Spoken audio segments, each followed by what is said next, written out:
But I'm done now. I got very sunburned too.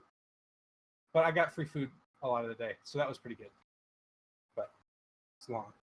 So I'm gonna ramble, say weird things, and not remember stuff. But I got free food a lot. Seems like the perfect opportunity to take advantage of this. It is, yeah. If you want to try to sneak something past me, that's the time. I mean, it doesn't stop me from killing you later for it, but... All 18s, yet it's still somehow added up to under the number that you said. Math is hard. Yeah, dude, that totally makes sense. 1 plus 8 plus 1 plus 8 plus 1. 1 plus 1 plus 2 plus 1. And that would still be 2 plus 1 plus 2 plus 1 plus 1.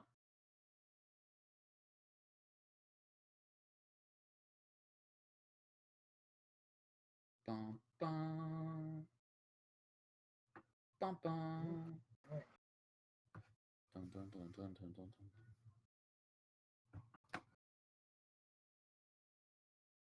Ooh, I should turn on my Twitch so I can earn my silver. Weird. Money. My name isn't updating in the chat. Maybe,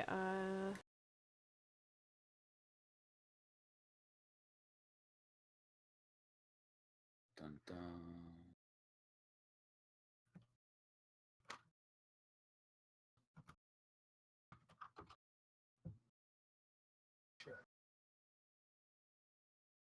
Free loot? There's a free loot button? Ah, Fortnite loot. Free loot? I want free loot. Apparently there's Fortnite loot that you can get. I don't play Fortnite. Guess that's a shame. I got my Heroes of the Storm loot. It gave me 5 chests. Made me spend all my gold. did you get any heroes? I did not. Oh. I cannot get a hero to save my life. It just doesn't happen. You've got to have enough to buy one. Like, somehow. Oh, no, I mean, I've got a handful of heroes to play, but I'm trying to save up for the ones I actually want. And they're all like 10 million gold. And I'm like, that's a long way away. But that's okay.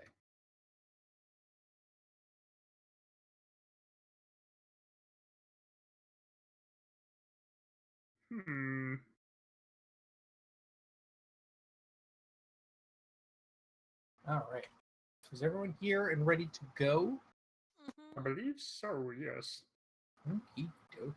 Define ready to go, but yes. Well, you don't really need much to be ready to go. You just need to be here and willing to devote at least a few seconds of attention. So... For you, Well, then... I would normally say something... Pretend I said something funny and witty right there. Like I normally would, but I'm not... Kyle, you're the best. You're welcome. So we are going to talk about characters for Out of the Abyss. Out of the Abyss is an adventure where you begin captured by drow and then discover through the course of attempting to escape that the Underdark is not as it should be, which is saying something because the Underdark is normally pretty messed up. And to sort of get us in the mood, I'm going to read us the opening blurb. Okay, this is all stuff I will repeat it when we start the game, but I'm going to read it now to set the mood. Captured by the drow, you wouldn't wish this fate upon anyone. Yet here you are, locked in a dark cave, the cold, heavy weight of metal tight around your throat and wrists. You're not alone. Other prisoners are trapped in here with you, in an underground outpost far from the light of the sun. Your captors include a cruel drow priestess who calls herself Mistress Ilvara of House Mizra. Over the past several days, you've met her several times, robed in silken garments and flanked by 2 male drow, one of whom has a massive scars along one side of his face and neck. Mistress Ilvara likes to impress her will with scourge in hand and remind you that your life now belongs to her. Accept your fate, learn to obey, and you may survive. Her words echo in your memory.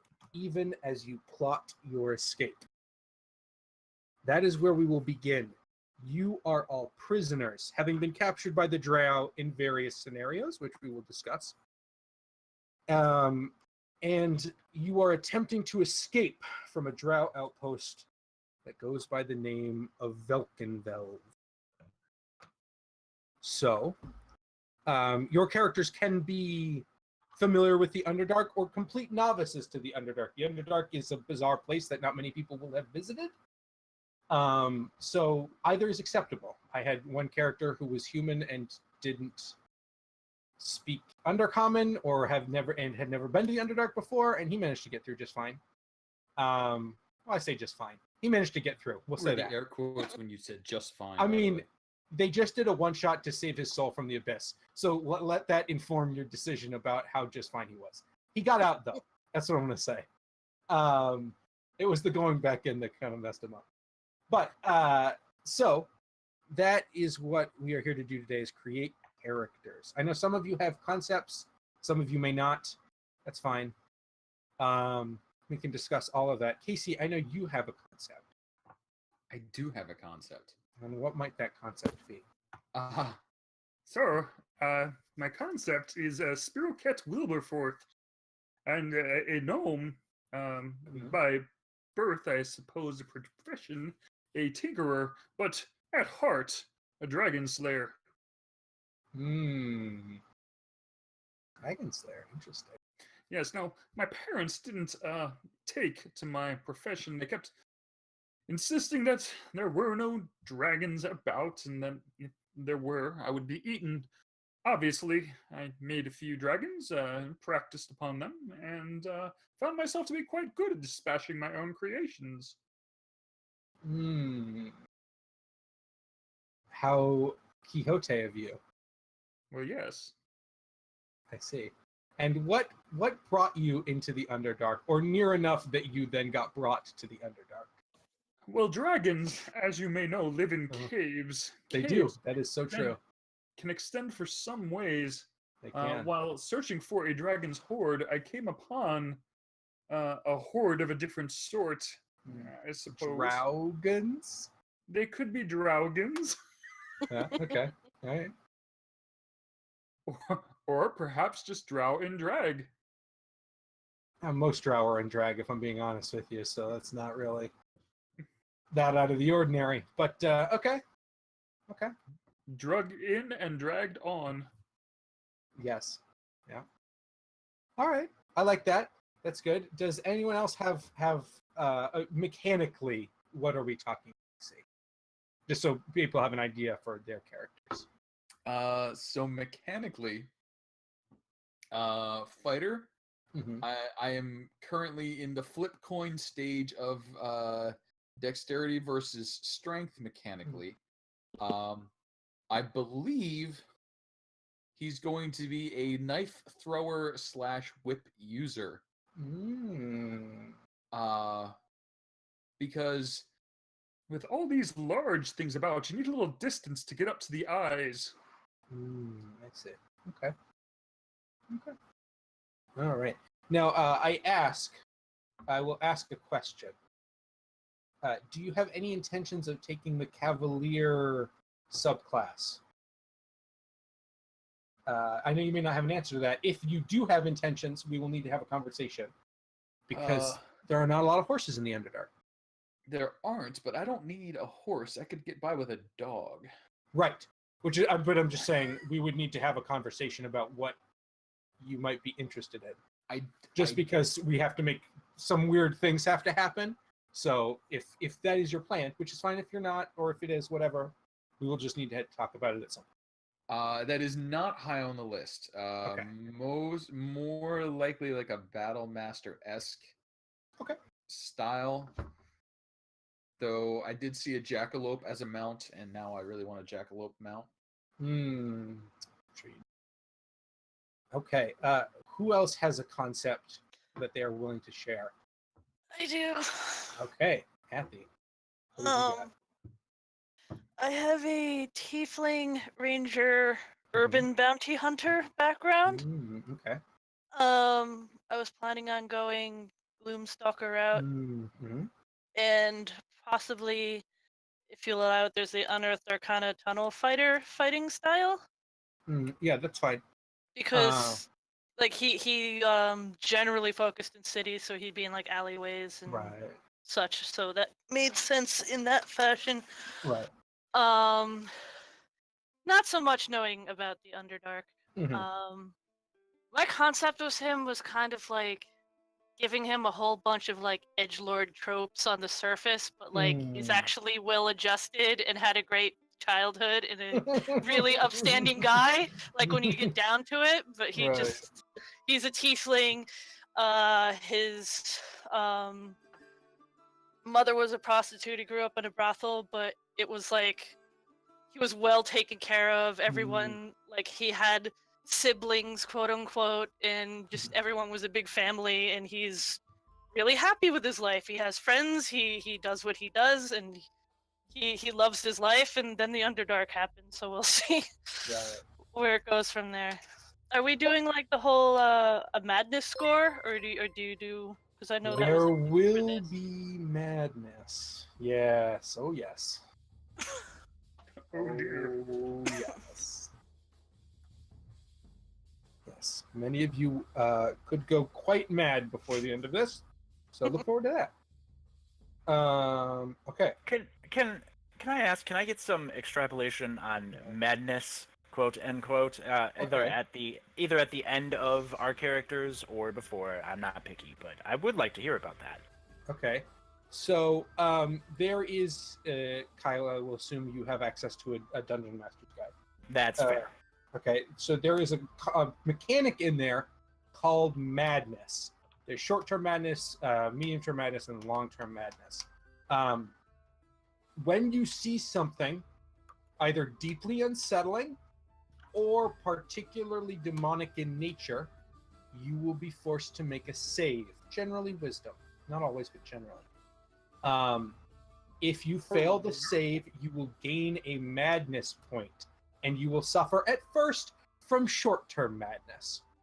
However, as you gain more madness points, your mind will continue to crack, and eventually you might gain a long-term madness. Long-term madness is permanent unless cured through some sort of restorative magic.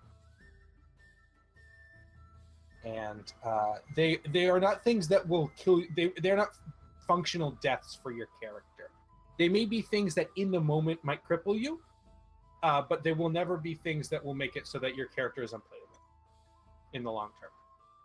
But there are instances where something so horrific might happen where your character just shuts down for a minute and is just like, can't do this, I'm out. Because I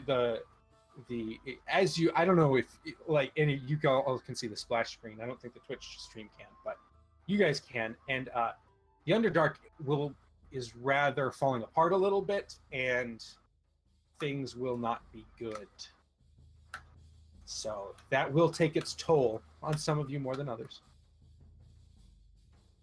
But that's as specific as I'd like to be about that right now, Kyle. Okay. I'd like to let us all discover it together. Sounds like a group bonding activity. Yes, group bonding.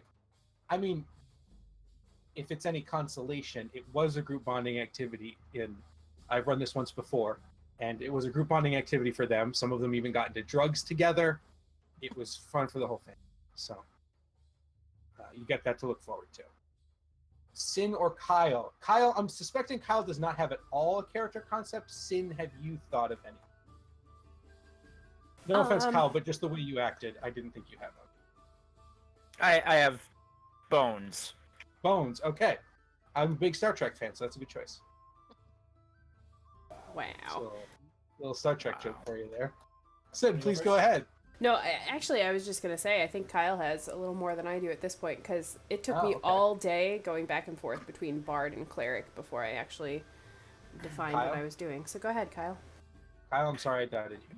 That's okay. I actually have less in terms of the character itself, but more in terms of mechanically.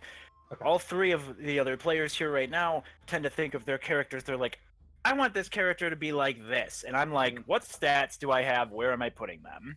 That's fine. That's fine. I work backwards. So right now, I'm looking at the character concept of a turtle.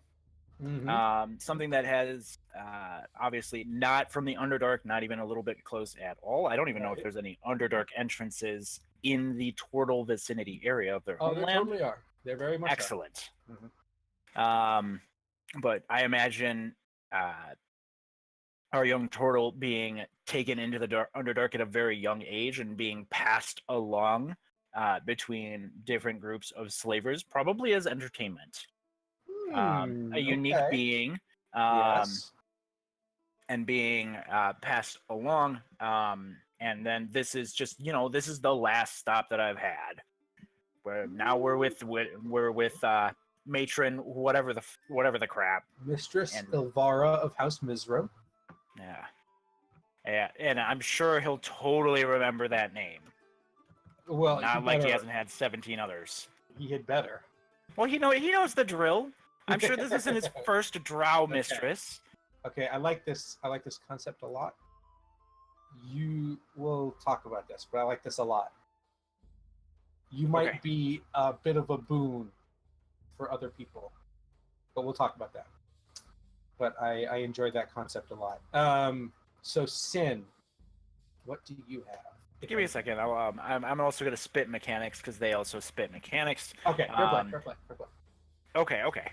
It's going to be something, and I'll have to talk to you about ridiculous multi-class options, but it's definitely going to be a strength-based martial character, whether that includes some sort of half-casting like Paladin, or if it's a Gish, I don't know, but I just see this concept of I'm pretty good or a little bit above average at a lot of things. So that's, part of his personality and what he's doing. Okay. All right. I like it. So now, Sin, Kyle has bought you as much time as he could. He really needs to learn how to talk slower.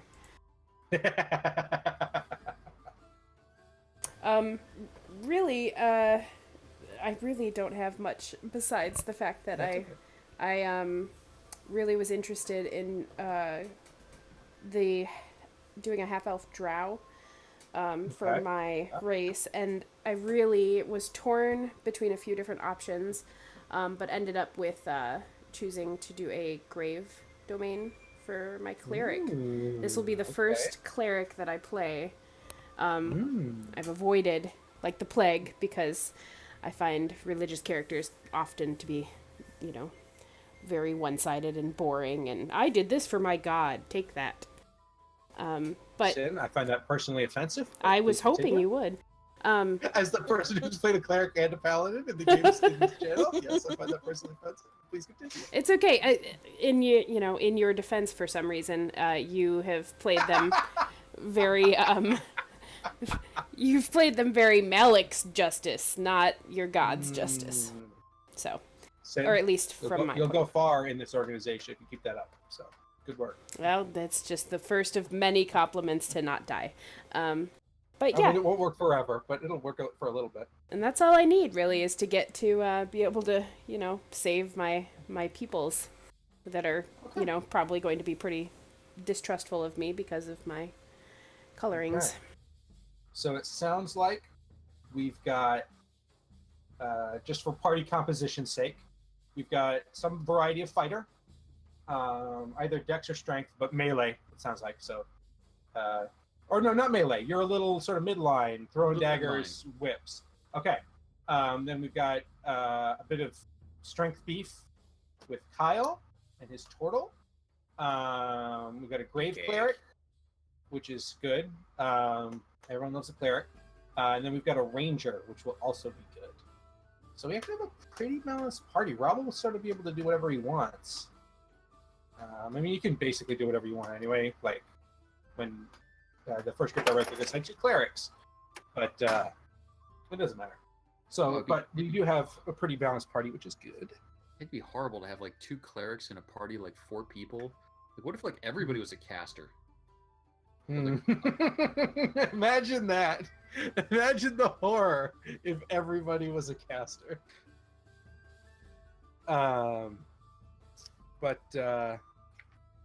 Okay, so it sounds like Kyle, at the moment, Kyle is the only one with any experience with the Underdark. So, Kyle, we can talk about that. There are two things in here that you have as sort of default. One of them kind of works. The other one, not so sure about. I'll present both of them to you, and then you can sort of figure them out. But I'll let you know about both of them. So there's Deep Delver. This one I'm not so sure. Basically, actually maybe. You have a knack for making your way in the deep places of the world. You can recall the twists and turns of passageways and tunnels such that you can always retrace your steps underground. You're also well acquainted with foraging and survival in the Underdark and can determine when sources of food and water are safe to consume. You can always find sufficient food and water for yourself and up to 5 other people in the Underdark, as long as such sustenance is available in the area. The other one is Underdark Experience. You're no casual visitor to the Underdark, but instead have spent considerable time there learning its ways. You are familiar with the various races, civilizations, and settlements in the Underdark, as well as its major routes for travel. If you fail an intelligence check to recall some piece of Underdark lore, you know a source that you can consult for the answer, unless I, the DM, rule that the lore is unknown. I think either of those could actually work. We could also homebrew something if you don't like either of them. But things to consider since you're from the Underdark.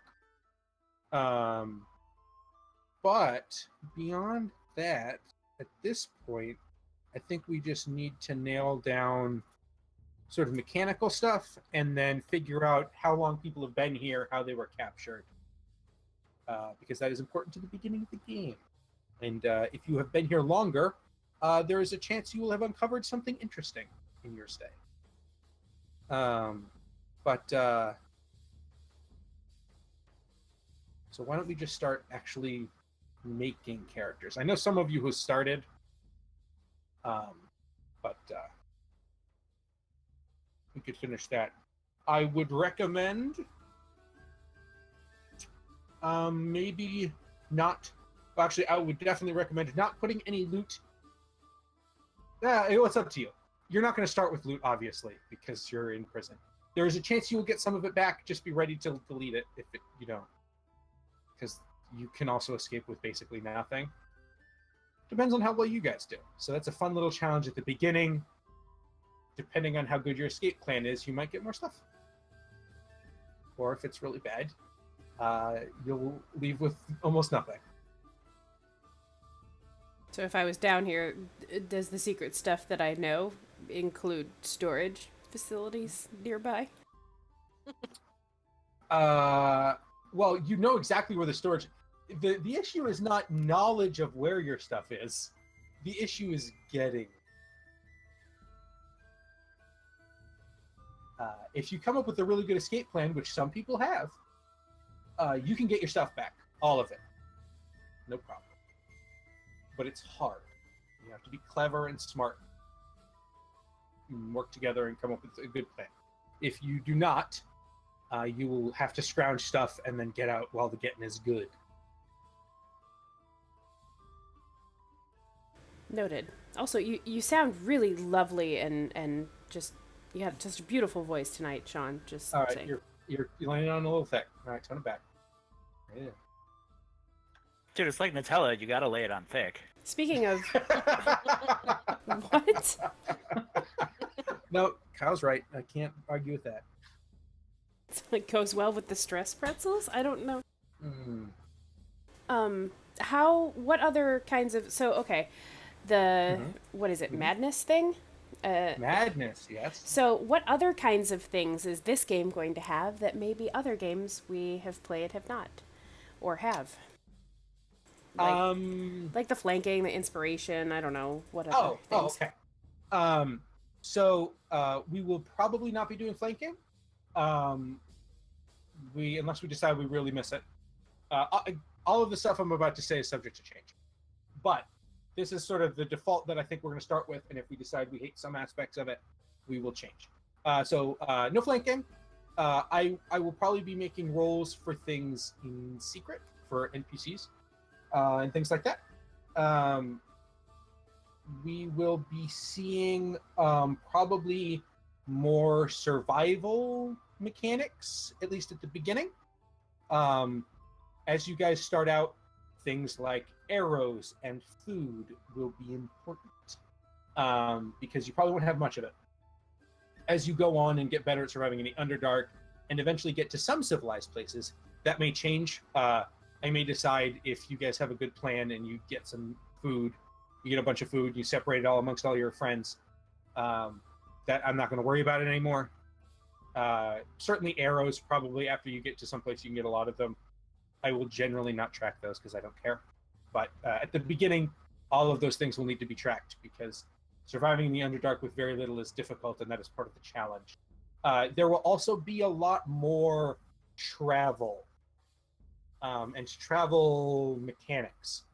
The Underdark is big and scary and hard to get around, and figuring out how fast you want to go, and like who's leading and where to go, are all going to be things we are going to talk about, because there is no one way. There will be ways NPCs recommend, assuming you get them out. You could leave with no one, in which case that will be different. But assuming you get out with some people, they will all have opinions about where to go, and sort of you guys sussing out where you want to go, where is a priority, where is not a priority, and making that your plan will be something that you're going to have to deal with. So, like for example, I've had people skip whole chapters because they come up with a creative solution around having to deal with something, and I like it, so we just skip a chapter. Yeah, so it will be very much in your hands about where to go, who to trust. There will be your friends are not immune to the madness of the Underdark and the madness of the abyss that is slowly seeping through it. So figuring out who to trust and what certain people's motives are will also be important. So is anybody in this group charismatic? Bueller. Yeah. As of right Morton, now, sort of, but not terribly. there's no standout charismatics at the moment. So what I'm hearing is I should switch from a gnomish fighter to a gnomish bard. No problem. Whatever makes you Sword talk in bard, that here we voice a go. lot. You guys can play whatever you want. Because to be Luckily- honest, oh well, I'm not gonna say that. Oh, speak your mind, Sean. No, I'm good. I'm good. I'm all set.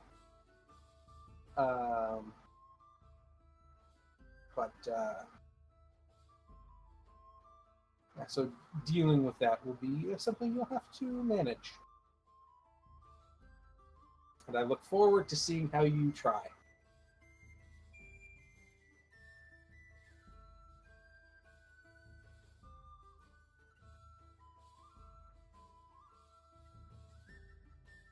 Dum dum dum dum.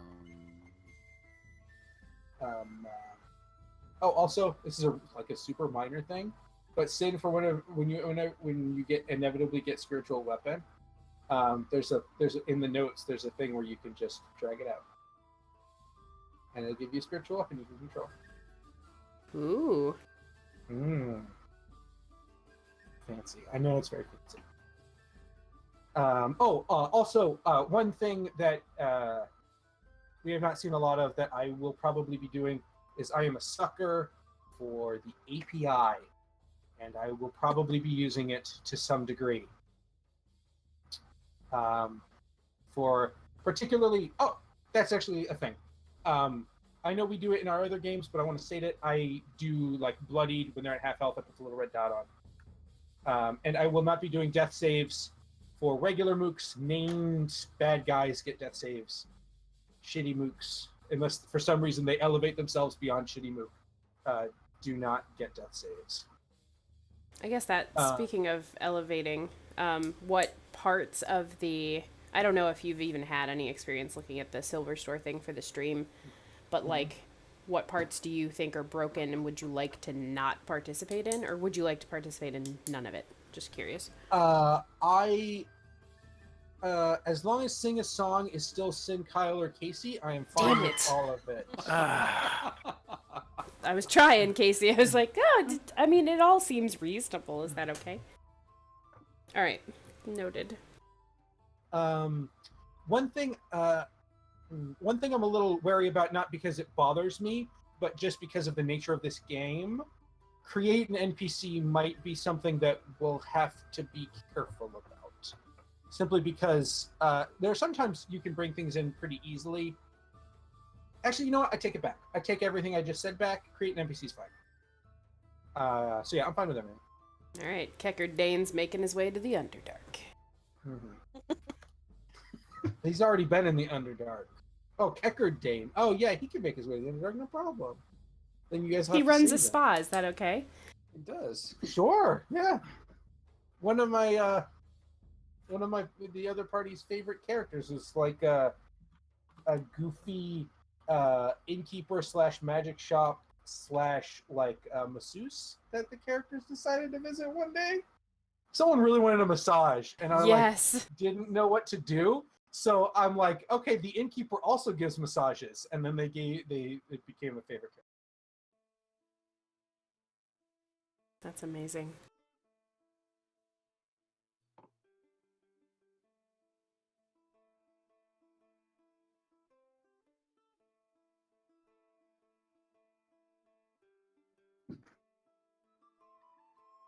Well, I have some charisma, but Okay.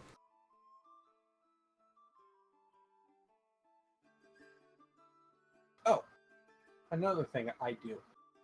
Because this game is so demon-centric, stereotypically, Arcana is like what you would use to know about demon stuff. I allow Arcana or religion, and I just color the information through whatever lens you are using. But you can still get important information because, as someone who has a religious upbringing, you probably would learn about demons because they are important from a religious perspective. So, it's not a big house rule, but it's something I do.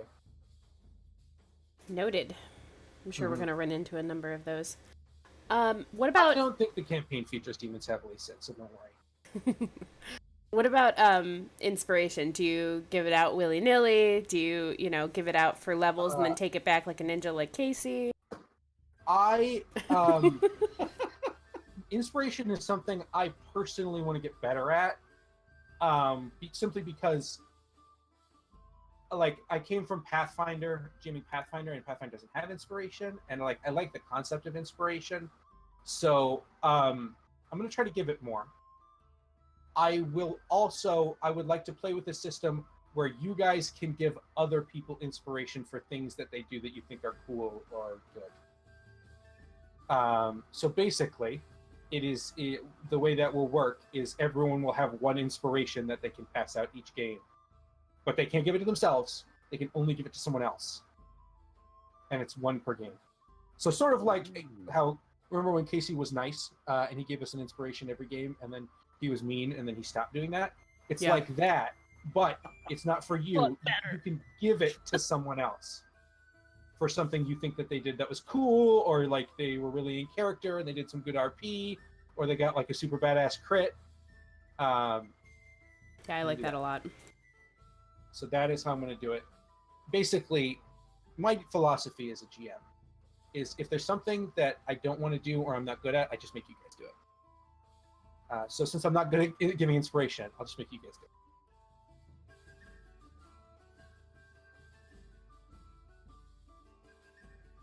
Oh, another thing. I keep remembering things, and I will continue to remember things forever, I'm sure. It might behoove us, not now, but in the coming weeks, once the game has started, for people to come up with backup characters, so that if you die, you can come and Hint. play. It's not a hint, but we've had to use a few, so I think it's a good practice to have. Obviously, they don't need to be super fleshed out, but something that stays with the level of the party, so that if you die, you can say, oh, I wanted to play this character, so I'll drop them in, and then we can work out a lot of the super specifics later. But that way, you're not out. If you guys don't like that, we can also, or what I may do if someone doesn't have a backup character ready, is there are a number of NPCs in this game, and you can just take over an NPC, which is also pretty easy. How would you want us rolling stats again, or Mirror? For backup NPCs, or for backup characters, yeah, it would be like a whole using the same character creation rules. Once you get to higher level, we'll worry about gear and stuff. But yeah, for that will be something we will do. I'm not going to give them to you now. I want you to focus on making your original characters. But as we get into the game, that is something we will probably do. But yeah, it doesn't need to be beyond a rough idea of like, I want to play a glamour bard. So you just want us focusing on loving and cultivating our characters, like, that have like a 1 out of 4 chance of dying. Only for me to take them with the icy scythe of the Grim Reaper. Yes, that is exactly correct. I want you to love them so much so that way when I take them from you, your pain fuels me. That is what I want.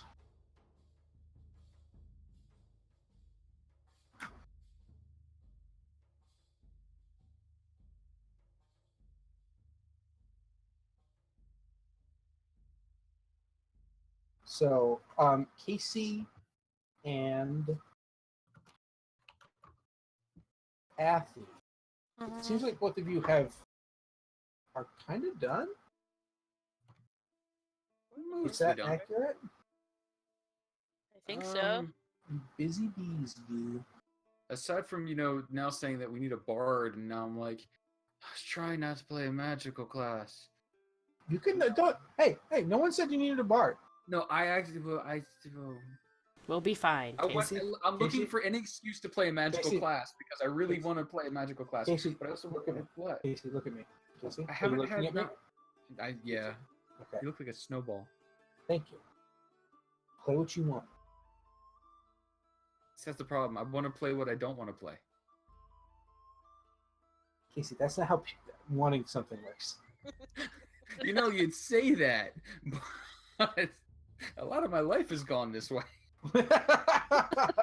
I've gotten away with it so far. I haven't played just a straight up non-magical class in a long time, so I'm like, kind of want to do it. But then I'm like, look at all the shiny magic stuff. I'll just take it from them. I'll squeeze it out of them. Yeah, just make an Eldritch Knight, and then you can take it. Or, maybe make some deals with demons or devils. Also a possibility. We'll get one to transmute another one, and I can carry it around. My little pet. What could go wrong?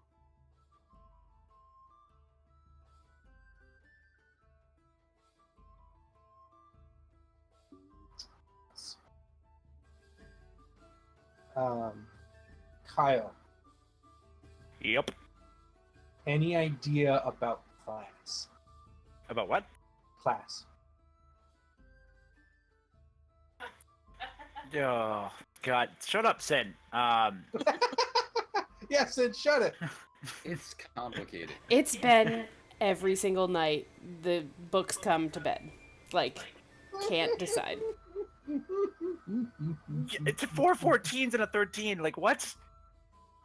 How are you supposed to work with that? You were like a kid in a candy store when you rolled that, though. You're like, oh my god, finally! I'm like, oh god, no.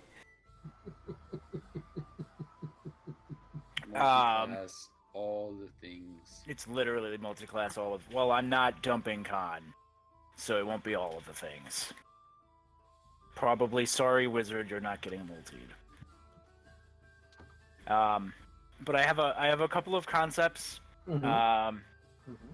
I think a lot of the time spent in the Underdark could make some legitimate rage. I also think to get through the Underdark and be passed from person to person, from mistress to mistress, from maybe a Druger? I don't know. Who knows who I've been sold to? I think that having like an extreme amount of self-discipline would also be one of the two ways to get through. So I'm looking at starting as a barbarian or as a monk. Because I think both of those have very different but still coping mechanisms to deal with this kind of life. They do indeed.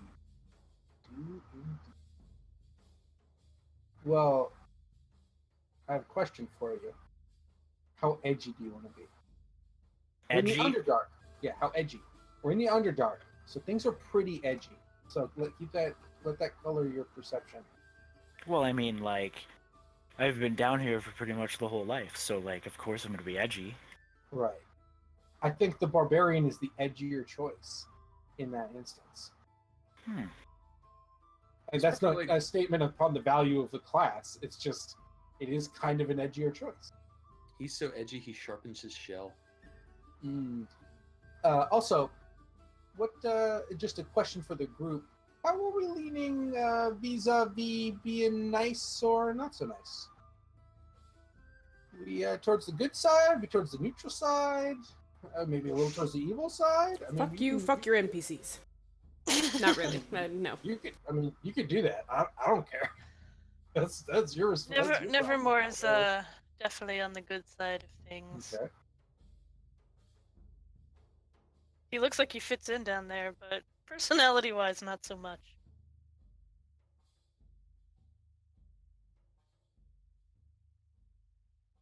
Solidly on the chaotic good side.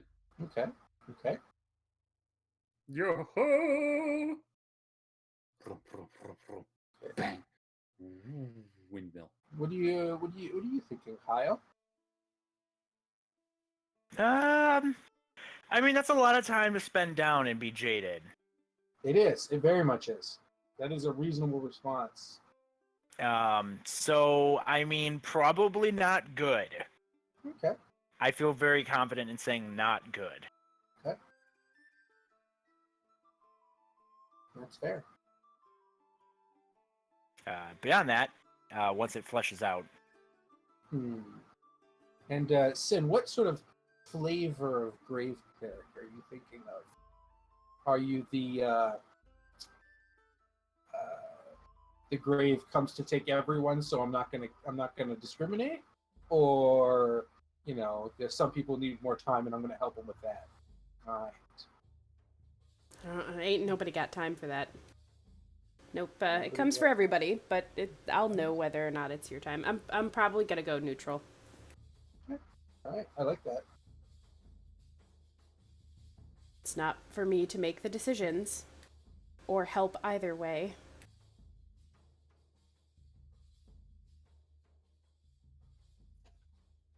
Well, for most people, anyway. But I imagine you would also have issues with demons, given that their propensity for not allowing souls to pass on and instead consuming them. You're not really passing on to the next life if you're destroyed forever. Yeah, I mean, I have a job to do. They're going to interrupt that job. Oh, yes, very much so.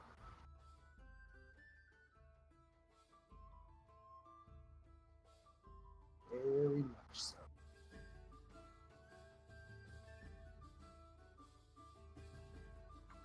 So how often have you run this? I am about to finish the first full playthrough. Probably playing Saturdays. I'm not playing this Saturday, either the Saturday after next, or maybe the one after that. Depends on how much they want to do afterwards and how much time they take deciding where to have the final confrontation. But basically, it's done. So I've run it through once. I have started it 2 other times. One fell apart because many of the group went off to a lot of the group left college and we couldn't play anymore.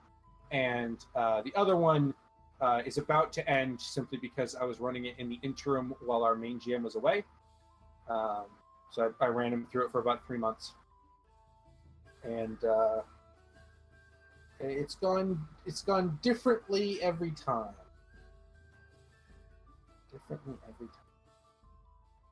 In ways that I think are good and interesting. The first group had a good plan, the long-term group, and they managed to get almost all of their stuff back. The group that's about to end had a terrible, terrible, terrible plan, and they were lucky to escape with the gear that they did escape with, or as many people as they escaped with. And they had a bit rougher of a go at it. But this game, sort of like Strahd, although it is not randomized as much as Strahd is depending on how you guys play it, can go very many different ways. And I am very much, I guess this is a good thing to bring up. It's sort of my philosophy when it comes to jamming. I'm very much about making a world that feels believable and like there are forces in it that have their own agendas and things they are doing, and they will react to what you do. So just because there is a written module here does not mean I am going to slavishly adhere to it. It's pretty open-ended anyway, but I'm still not going to slavishly adhere to it. And I will also add things to it as I see appropriate. I guess that brings up another question that I had. I mean, we've had Kyle and I, doing stuff. Casey's done stuff. Athy's going to eventually. What, so you've kind of gotten examples of our styles of doing things. If you had to describe your DM style, would you say like, hard ass, I'm pretty lenient, and I don't even mean just like I'm gonna let your characters die. I just mean in general, like sticking to the rules. Are you a rule stickler, or are you like, oh, that was really cool, go ahead and try that? I would say that I am, if 0 is the rules are meant to be broken, fuck them, I don't care, and 10 are, if it is not in the rule book, you can get bent, I'm never going to do it. I'm probably like a 6, maybe a 7 on a bed. I think the rules are there for a reason, but I am not above throwing them out or changing them in instances where I think it would be cooler or more interesting. And I try to do that fairly for everyone. But, they are there for a reason, and I do like to adhere to them. But I'm also very much if there's a dispute about does it go X way or Y way, I'll just say what makes sense to me in the moment, and then we'll figure it out later. I'm not going to bog down the game with trying to figure out the exact proper ruling. But, I would like to know the way it is supposed to go for the future. So on that, rules that way, I will endeavor to make the combat challenging but doable. Basically, which I know is that's what everyone strives for. But at the end of the day, I want you to look back and be like, I don't know how we're alive, but somehow we are. That's the kind of atmosphere I'm going for. And that means sometimes there will be instances where people will die because mistakes get. And that can also mean mistakes on my side as well. I will try to correct for mistakes on my side, but I'm just a guy. I'm not perfect, but I try to make it challenging. The things that you are facing are not nice, and they are trying to kill you. I'm not going to kill you on the ground, or anything like that. My goal is not to kill you, but there are things out there that are trying to, and they are not going to play dumb or be nice just because you're supposed to be the heroes. Well, I mean, we're only level 1 now. Right. But even if you're level 15, things won't always go. And that kind of goes for NPCs too. There are NPCs who will like you and will want to help you and do what you say.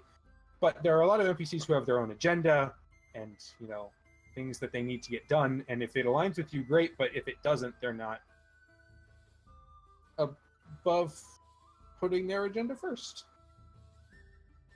In whatever manner that takes. I was going for a lame segue with that into how do you handle leveling with our characters? Are we going to have to beg for it like you do? Or Good question. We are doing milestones. Casey's just snickering. He spent most of this time just giggling. That's funny. I'm also working on making an icon for my characters. Yes. Yeah, give me small side. Give me art. I will give tokens. Okay. I want the guy with the rainbow feathers that's in the chat. Okay, Oh my god. And put it also put it on your character sheet as well, so you get pretty little pictures in there. But yes, so leveling will be milestones. So you can beg for it all you want. Doesn't mean you will get levels. And there are pretty definitive milestones in the book. There are chapters, and I know like what level you need to be by certain breakpoints. So basically, you'll do an arc, which is generally a location, and then you will get a level. So you'll probably get a level after the first session, and then you will get a level after like a big event that will probably happen fairly early on. This game is kind of slow at first, and it picks up towards the end, which is kind of the opposite of the way you would expect it to go. But it also kind of depends on how fast you guys go through things. It could be pretty quick. It all depends. Also, this game has like a lot of travel, like a lot. I will be skipping days. Basically, you guys will tell me what your plan is for traveling for the next week, and we might just skip a week because there's going to be a lot of wandering through the Underdark. And if we rolled random encounters the way they want us to, this game would be 70% random encounters. And random encounters are fun. I will put them in, but they will not be 4 times a day a chance for a random encounter. Because just to give you an idea, the closest place you are likely to go to is 8 days away, so not too bad. But then the next closest place is 20 days away, and then beyond that is another 20, and then 16, and then 24. Like, there are long periods of travel. So I will not be rolling 4 random encounters over 20 days. Wait a second. What do you mean 4 random encounters over 20 days? You get a random encounter every half an hour you travel. And it doubles if you're in the woods. Whoa! Come on now. Whoa! Yeah, exactly. So we're not going to be doing that. There will be random things. There will be chances for things. I do like Casey's system of making you guys roll for random encounters. Doing that, I am a big fan of that. Yeah. But it will not be every day because I just can't. I just cannot, because the interesting parts are at the locations, and travel can be interesting, and there are interesting things that will happen, but it is not, in my mind, it is not the draw, and it is not the things that are really the most interesting. So we'll be skipping portions of travel. I might say, okay, so 4 days later, you're walking along and X happens.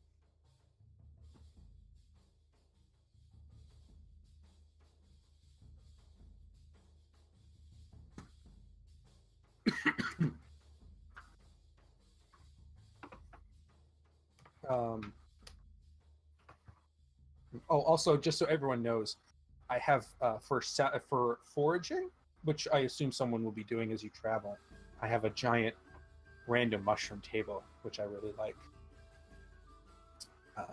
You guys don't need to know that. I just want to brag about my giant random mushroom table. With all sorts of cool and weird mushrooms on it. I don't know what that means. So, okay. So in the Underdark, everything is fungus-based. Myconids! Oh yeah, there will be myconids. One of your, I'm going to tell you this. One of the NPCs in jail with you is a myconid. Aw, myconids are so cool. He's a stool. His name is Stool, and he should become your best friend because he is the thing that allows you to talk with other people.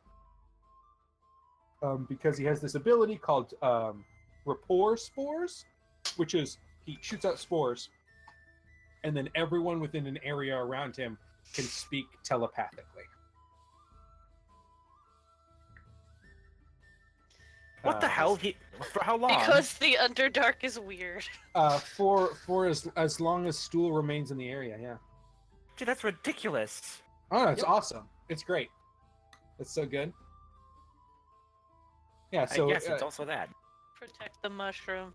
My conids are everybody's friends. Stool is a common feature in many of my group's backpacks because he's small. He's like 1.5 feet tall and weighs like 20 pounds. Oh, he's So a they'll sprout. put him in a he's just a sprout. He's real young. So they put him in a backpack and they carry him around. And then when they encounter an NPC who doesn't have a common language, Spool shoots out some rapport spores and they can talk to each other. He is your universal translator, to use a Star Trek reference. He's a babblefish. Yeah, he's the fish that goes in your ear. Come on. Babblefish. I wanted to use the Star Trek reference. Dune is not as cool. Dune. No. Dune, what? Isn't Dune where the babblefish comes from? No. Oh, where does the babblefish come from? Hitchhikers. Yeah. Oh, yes. Okay, never mind. And several other, but But hitchhikers. hitchhikers. I've read all the Hitchhiker's books, so I should have known that. I apologize for my shame. Yeah, it's old. I'm super stoked.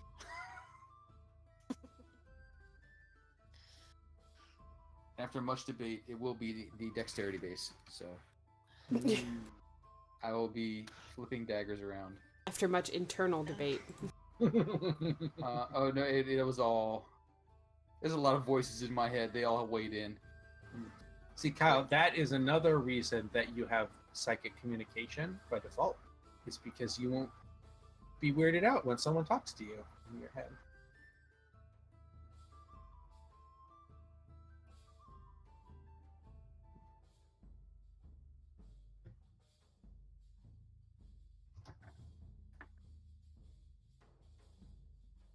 Because you told me that your thing was in the chat, and then it's not in the chat.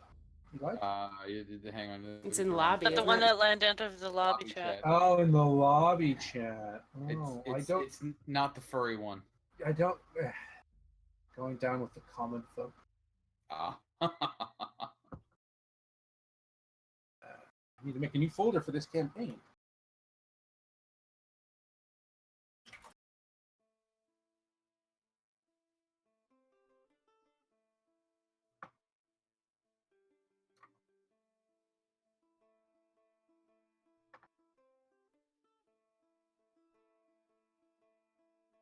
As a gnome with excellent dark vision, I tend to dress without light. Therefore, my colors aren't really something I know about or choose. Oh, that's fine. I'll be sure to point that out first, as soon as we get gear back. Because I'm pretty sure I'll be the only one who can't see in the dark. There's a reason why I've been passed around from mistress to mistress and I've never escaped. I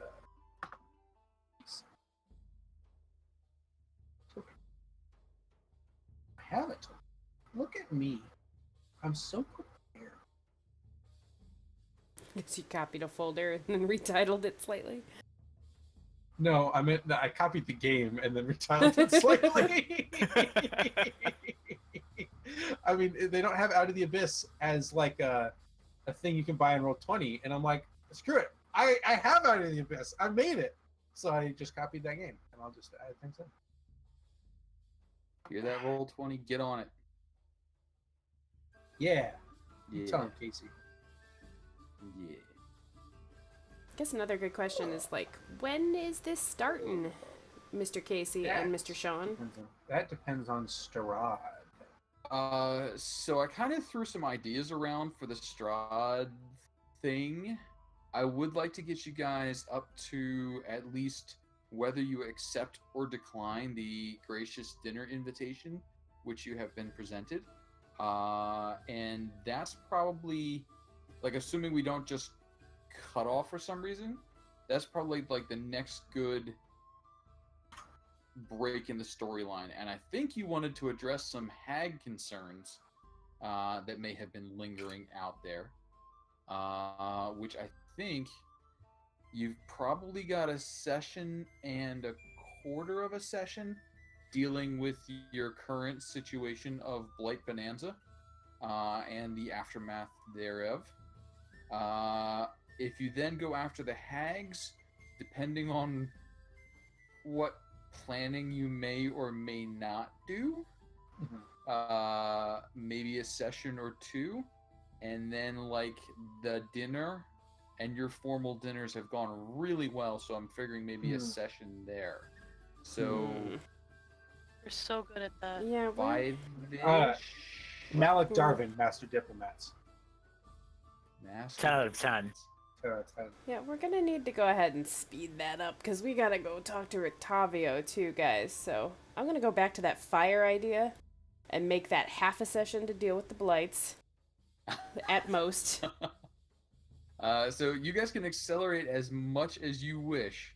I have this section pretty well planned out, so we can move pretty quickly through it. But that's basically where I was figuring is you're probably in like 4 to 5 session, depending on your distraction level. And I will try not to bait you with, like, No, oh you look, won't. No, you won't. be like, hey, that doll has a tag on it. That tag says, "No, it's fun. No, it's Blinsky." Like, Blinsky. So Casey, you should be able to see and move around your token. Ooh. I can see a token far away. Token. Okay, so you will see that green border is not part of your token. Well, I mean it is, but it's not the outside of your token. If you take damage, that border changes. You've got a colored border. And if you get healed, it does that. Wow. Fancy.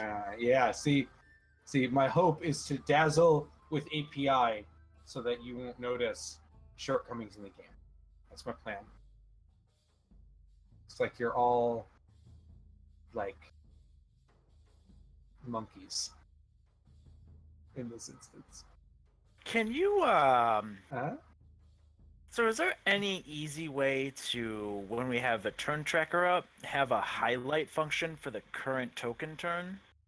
There Uh, is in code by for that. it's in by default. Here, roll. Okay, so he's in. If you scroll over, it puts a thing around this. Okay. I don't know if I can probably do something that makes it do that automatically. But if you are curious, you can always do that. You can highlight the turn in initiative, and it will outline the token with a yellow square. Yeah, no, I just saw the thing change with the API, and I'm like, well, if API can do something on dependency, this is dependency. Maybe we can have it permanently outlined. I was looking for something else, and I did see like there is in existence code and stuff that will do that.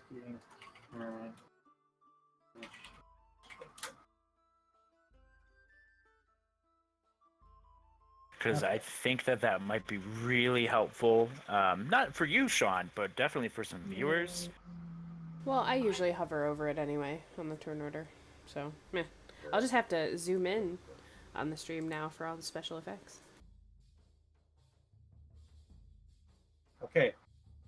I think I might have. This is something I will continue to fiddle with, but I'm going to add it right now, so we'll see what happens. If this all falls apart, blame Kyle. Thanks. Is that really your last name, Casey? Like, really? What, Coyle?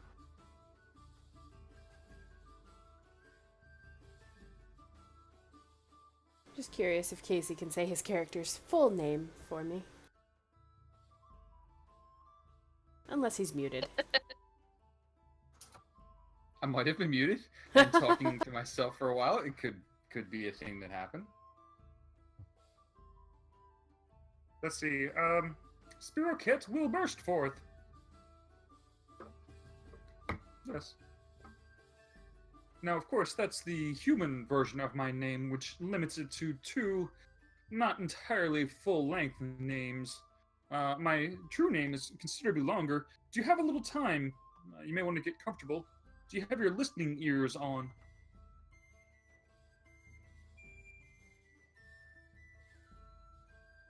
Just shaking my head silently, staring at you.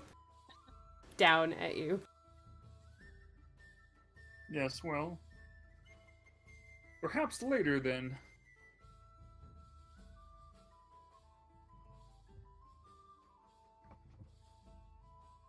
Yes, considering your first interaction with me was, quick, I've got one, come get it. Drow! Quickly! I see one. It's in the pen for some reason. Set upon it with great animosity. I have to practice my big words.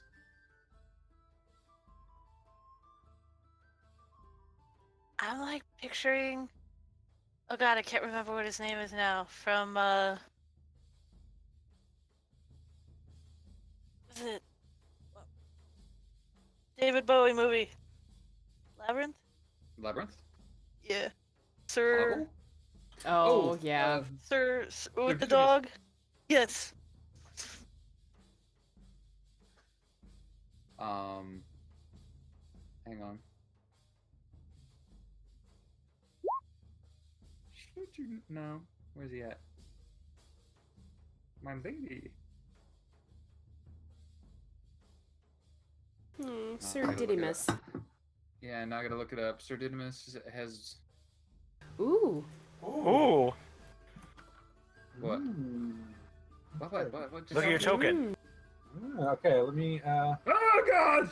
we'll pull in. I'm sure it's Uh, fine, it's God. fine. It's not fine.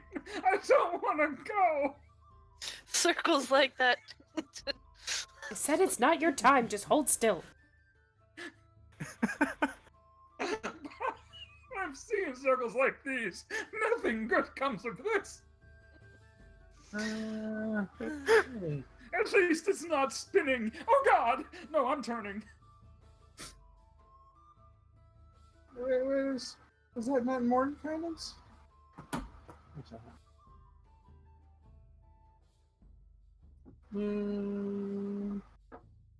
Yeah.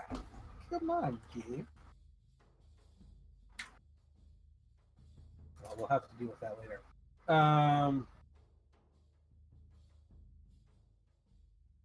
Wow, look at that message. My turn is done. It's now your turn. Boom. All right, that's interesting. I'll have to deal with that later. So we'll bring out. You are going to be Ooh. fighting an Umber Hulk. I get to hit the end of turn?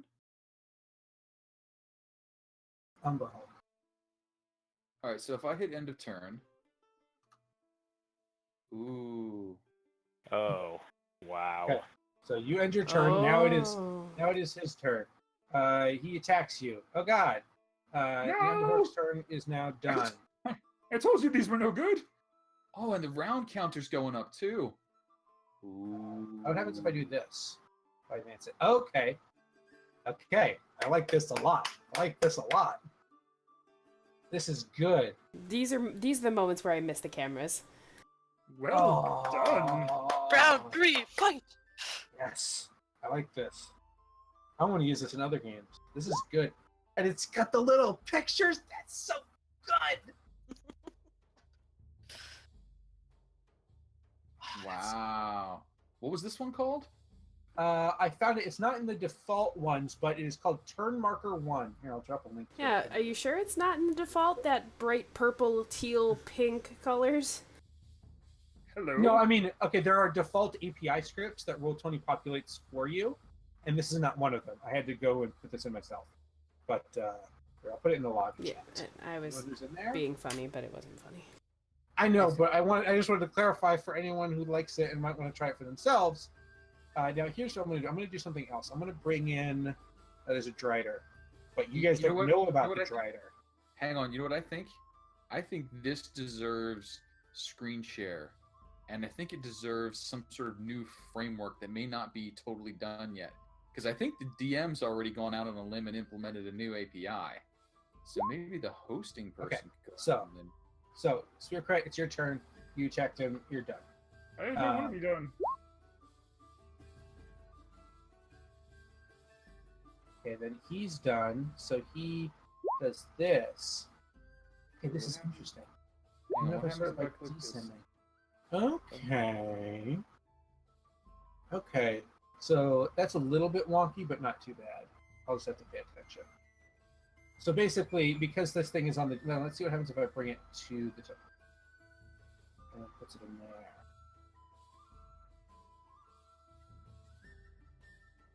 And what happens if it's got one in between you guys? And he's on...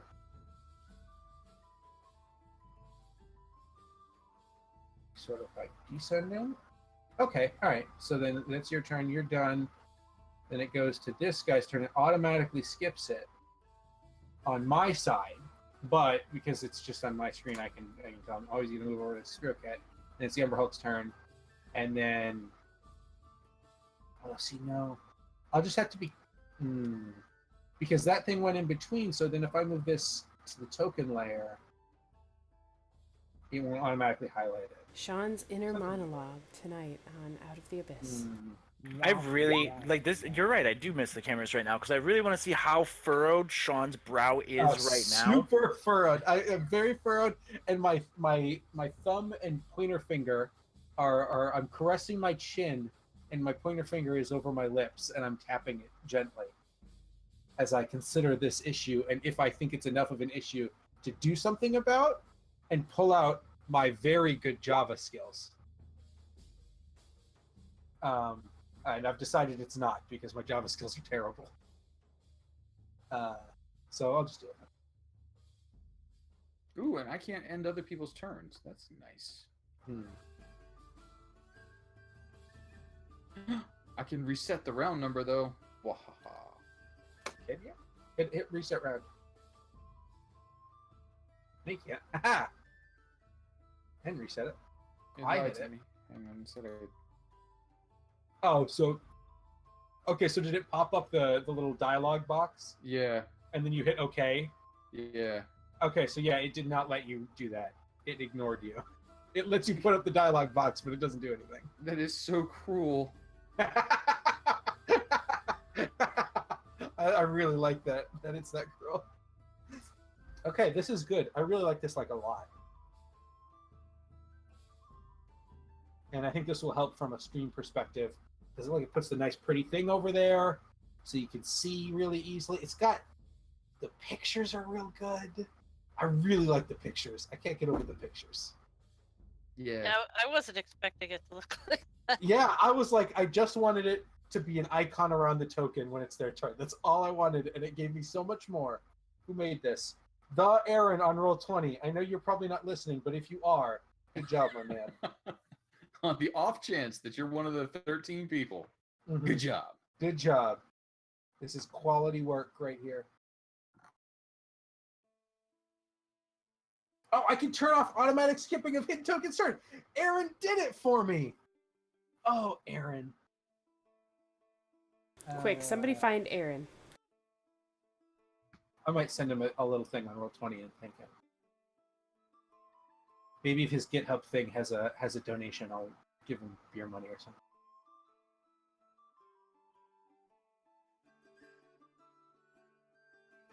Dun, dun, dun. You can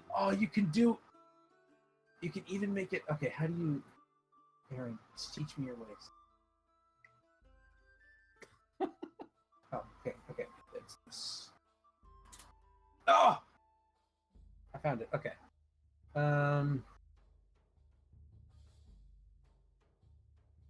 So it's auto-pulling to the token whose turn it is. No. Oh, what now? Oh, auto pulling Okay, the map? Yeah, I think it will automatically focus on whose turn it is. All right, I'm not looking at whose turn it is now. Somebody switch your turn. I have to turn it on first. Give me a second. Okay, what? Give me a sec. I don't know how Oh, to come change it. Come on, Sean. You just did this thing like 5 minutes ago. Why don't you know everything about it? Okay. Okay.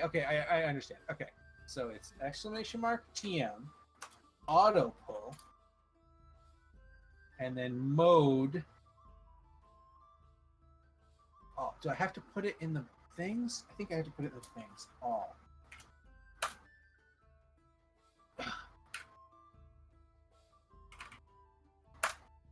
Okay. All right. So, look, Casey, move your map around. I am moved away from it. Okay. Aha! It sort of did it. Wait, No. nothing? Nope. Not for us. Romp. Wah, wah. Mwah, mwah, mwah. So hang on. What was the command that you used? I don't think you're going to be able to do it because I have three. I was just wondering if maybe it was an individual. Okay. Advanced initiatives next turn.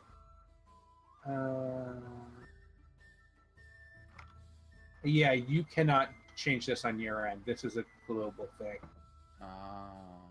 That might be something where only it can only do it for me, because I'm the GM. Maybe, I don't know. Did it work for you? It worked for me. Yeah, it does exactly what you would think it would do. It centers on the token whose turn it is. Here, actually, Casey, try zooming in really far. Let's see if it works. Yeah, I'm zoomed. All I see right now is like a swath of gray. Okay, so never mind. It is not working. That's too bad. I'll turn that off then.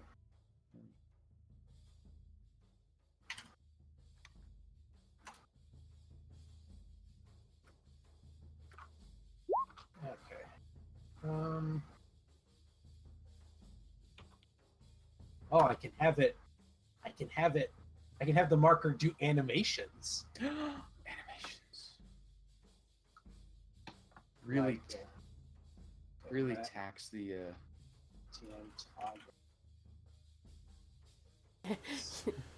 Yeah, maybe we won't be streaming this. Well, we gotta try it now, right?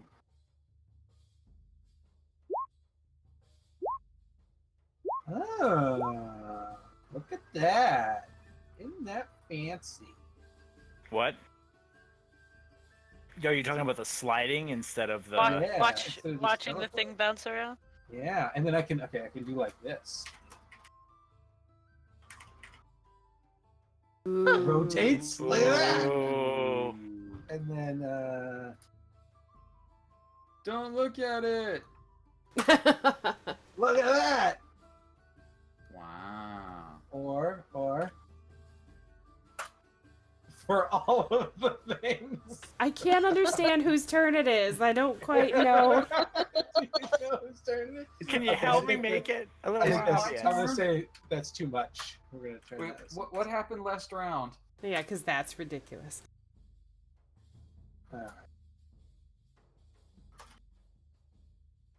Alright. Turn off the animations as well. You're one of those Yes. kids with the MySpace with all like the moving GIFs and everything. Well, Sin, Little Sin. spinning world. Sin, would you like to know something? You still I have your was- MySpace, don't you? I was too young to have a MySpace. I jumped straight in on Facebook. Ugh. Wow. I knew you would hate that. I knew you would hate that. Whereas I had an Forgetting you're, AOL like, and half my CompuServe age. homepage. Gross. Turn you to the GM layer so you're hidden. Don't do it. Okay, so what do you guys see right now? Spirocat and an Umber Hulk. Okay, is Spirocat currently highlighted? No. No. Okay, so that's why. So I know there's somebody out So there, you but I know don't there's something know hidden. who. Okay, so that is why. So we will turn that back on, and I will just deal with it on my end.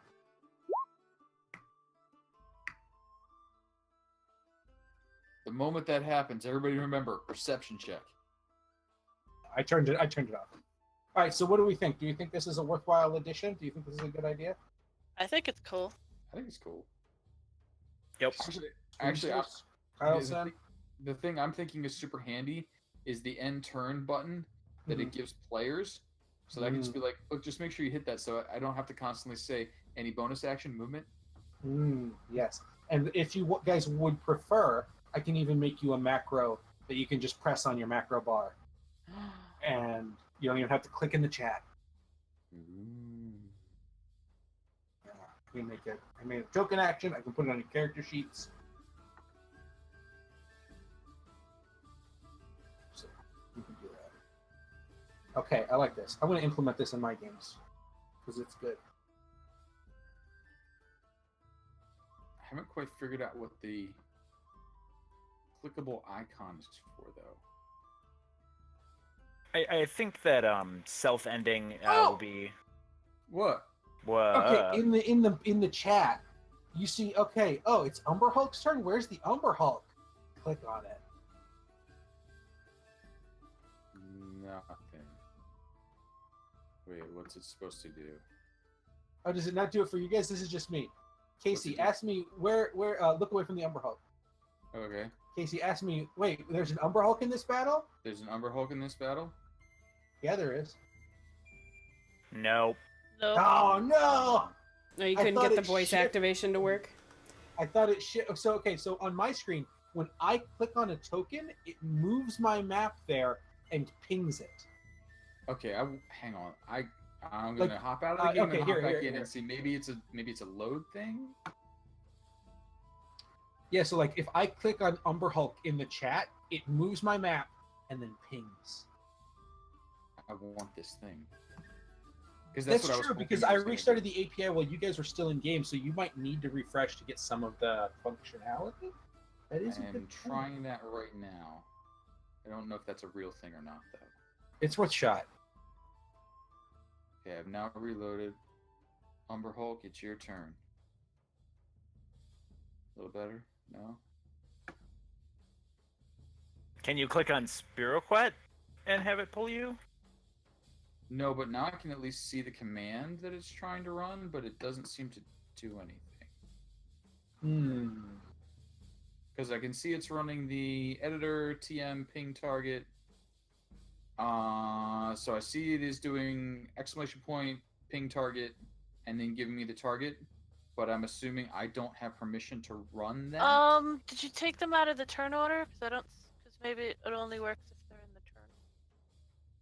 Because when I rebooted back in, nobody was in the turn order. That's true. My turn order is blank. Agreed. Oh, okay, yeah. I cleared the tournament. All right, Why so would you do that? I did it before you left. Okay, so we'll re-roll these guys back in. Okay, so Spirit Cat, roll yourself. Umber Hulk. Where's the dragon? There it is.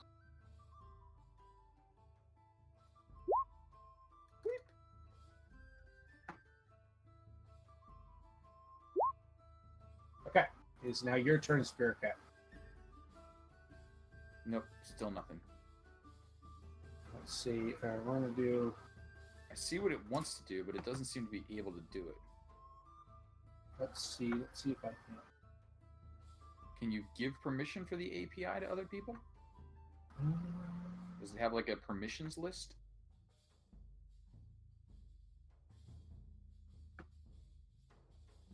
That might be a thing. I might be able to set it.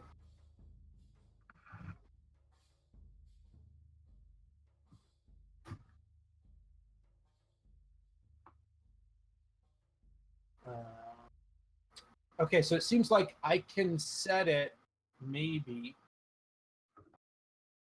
so that it checks, so that it doesn't check if you're GM before running any of these things. Because right now a lot of it is locked behind, are you the GM? I mean, if you guys want to be shitty about it, I can, or aren't going to be shitty about it, which I don't think you will be. I might be able to remove that and still make it work. Do it. Okay, this is going to call upon my extensive Java skills. Is that where you comment out a line with 2 slashes? No. Java's dash greater sign, isn't it?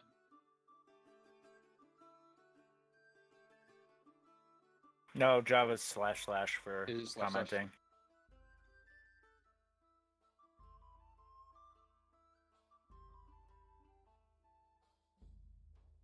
As you can tell, before I enter any of those codes, I scroll up and down and look at it and go, oh, that's the one. because my programming language of choice is Progress, because that's the database I'm in, which is not used very frequently. Okay, well, and now that you guys have reset it, if I click on Umberhook, does it move you there? No.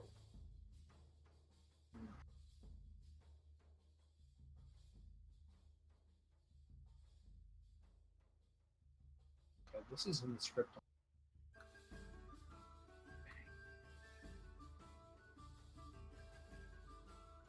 I am unsure of my ability to remove this. What's it called? Okay. I can take a look at it too. Yeah, here. So if you go there, the GitHub. I went to the page and looking at the code. Ultimately, we are kind of looking at gift horse in the mouth because it did everything we wanted it to and then some. But these small features don't work.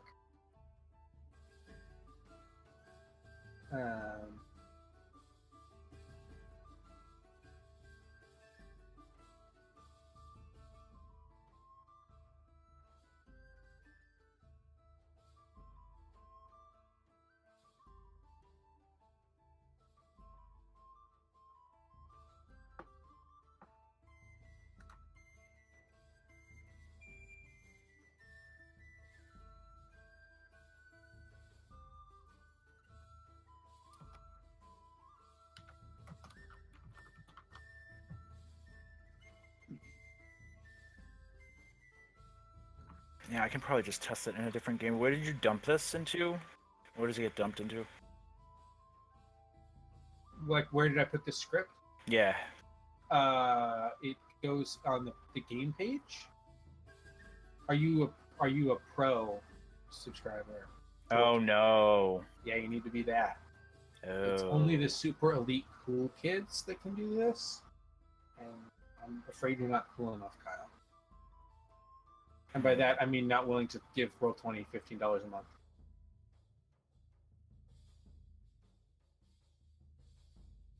I gave them $15 a month so I would stop playing WoW, and so far it has worked. Funny you should say that, because I logged into Heroes today, Uh-huh. and I had to pick between the Alliance and the Horde. Really? Yeah. Interesting. What did picking do? Maybe you'll have to find out. Just boot up Heroes sometime, Sean. Damn it. Yeah, I mean, I could, but I'm not gonna, so you could just tell me, or I'll never know.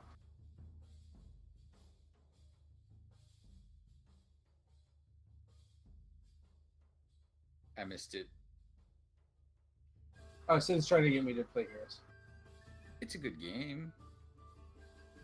Yeah, but I mean, so is Overwatch, and I don't play that either. There are a lot of good games that I don't play. By playing Heroes, you get to play a little bit of Overwatch. Also true. No, that's not how it works. That's not how any of this works. But you get to play Tracer, and you get to play, I'm sure, some of the other ones, Lucio, and Zarya, and some of the guys kind of clone other folks, so... Was that the game I played once with you guys forever ago? I had no idea what I was doing. Possibly. I think so. Yeah, I'm looking at it. Well, now we've recruited Wiz and a friend of Wiz's. So, come on. Everybody's doing it. I think you all should just start playing Dead by Daylight. Is the obvious solution to this problem. Sean needs to find a new game. Sean just really likes Dead by Daylight. That was a little more than the current computer can handle. So if you happen to be on a PS4... I do have it on PS4, Casey. Bomb, bomb, bomb. You didn't think I'd call that bluff, did you? That's not a bluff. Yeah. I've spent money on other things. Sure. But no, that's fine. I mean, you guys can just not experience the joy of murdering people. Murdering all the people. We experience that every Tuesday. Oh. It's not the same. It's not the same. A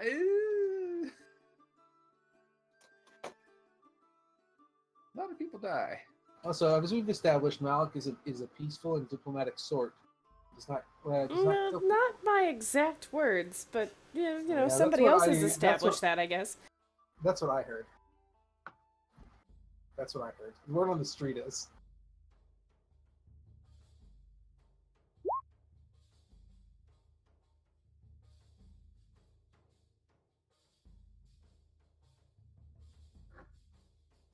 No.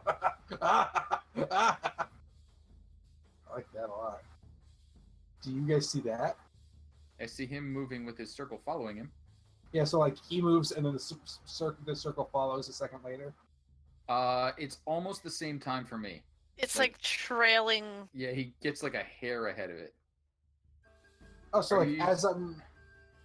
Here, switch it to me. Oh, that's interesting. Okay, but now if I do hang on, let me see if I can do a path here.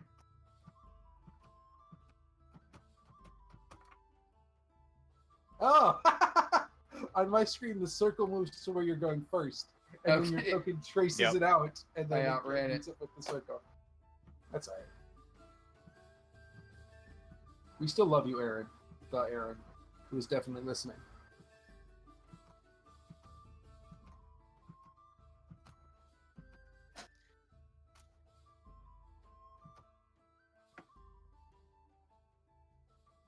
Yeah, I see it. I see you heading towards it. Yeah, it's already there, and you're going up and down and up and down and up and down, and then you finally let up it. Math happened. I need to practice doing that. Like, What, the little spacebar trick? yeah, because I keep I forgetting find it- how it works. I find it super helpful. Oh, it's great. I love it. Okay, so I need to ask if you guys knew something. I have an embarrassing number of hours on Roll20. We're going to say 3,830, if we're being specific. Wow, that is a significant number. And I did not know until about 3,200 that you could move players to maps individually. You could do that? Okay, I I'm had no not- idea you could do I'm that. not crazy. Was everyone else aware of this, or are Athy and I the only ones in the universe who aren't aware of this? I had no idea you could do that. Sin and Kyle, I need confirmation from you two. I feel like I don't know how to do that. I feel like we would have used that in Felon's dream sequence if we had. So what you do is you open up the page toolbar like you're moving to a different map, right? And instead of picking up the player's ribbon and moving it around, you go down to their name and you drag their name up and then you choose a map.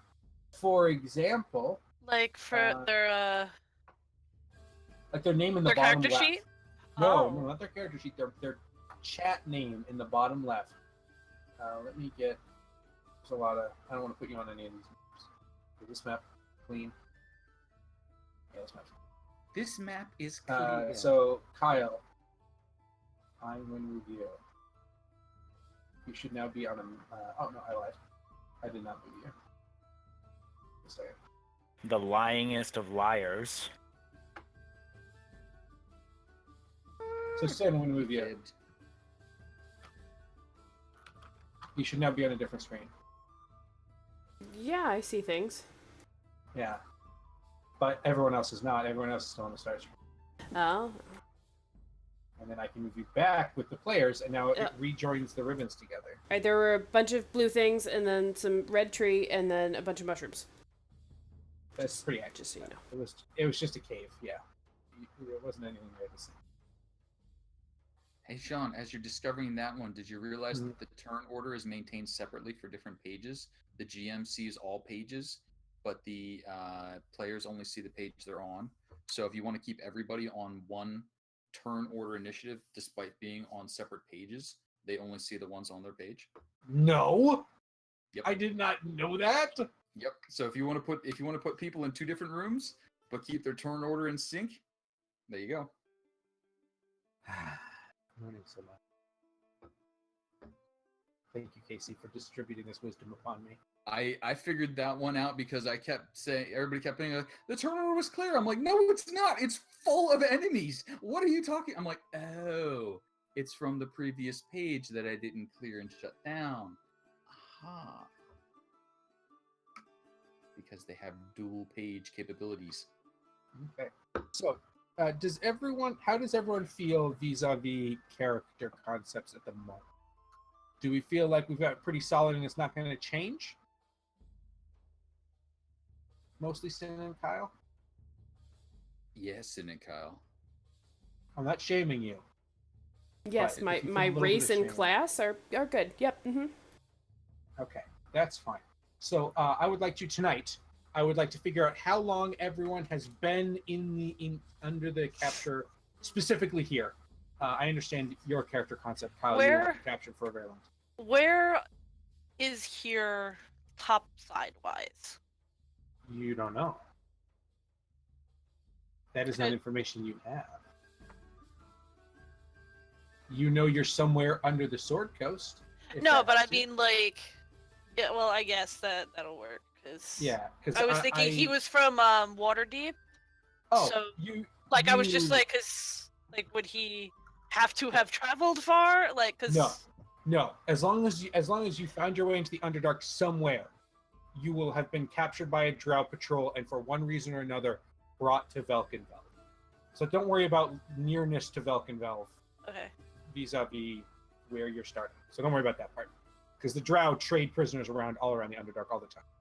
So that's not a problem. So who would like to be the first volunteer? Volunteer? If you don't volunteer, I will volunteer someone. To decide how long you've been here.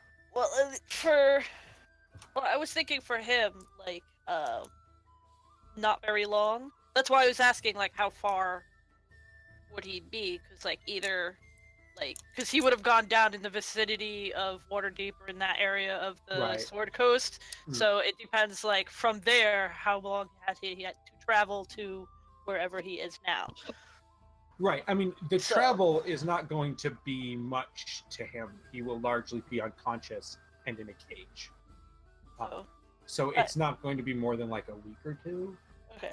Like, figuring roughly that. Right. I'm specifically talking about how long you've been held at Velkenvelv, because that has story implications. So if you would like, you can choose. However, I will tell you that the longer you are here, different things will have happened. Because basically what's happening here, to give you guys a little story context, is you are all being brought to Velkenvelv, and then you are going to get picked up and brought to Menzoberranzan. Okay? So you've all been brought to Velkenvelv from various drow patrols, picking you up wherever you get picked up. And then we are going to figure out how long you've been in Velkenvelv, which will have some implications. And then eventually the idea is that you will be brought to Menzoberranzan. I mean, you guys don't want to go to Menzoberranzan, because just between you and me, that's where you get sacrificed and killed. So the goal is to break up before that happens.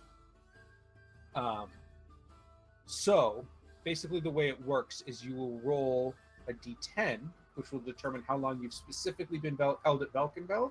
You might have been held longer other places, depending on backstory and all that. But this is just for Velkenvelv. So none of you have been at Velkenvelv for very long at all. Kyle, we might alter yours because you have some backstory stuff. But for the most part, this is how most of you are. So whoever would like to determine that first. Someone has volunteered. No, Kyle has not. Whoever would like to go first, roll me a d10. 3. Okay. Roll me a d20 plus 3. So it's only forever. It's not long at all. Okay. Spiroquet will burst forth. You have discovered, in your time in Velkenvelv, a single gold coin. You may add that to your inventory. You have that on your person. Excellent. Don't spend it all in one place. Forge this into a mighty weapon. Who would like to go next? I'll go. Okay. So roll me a d10.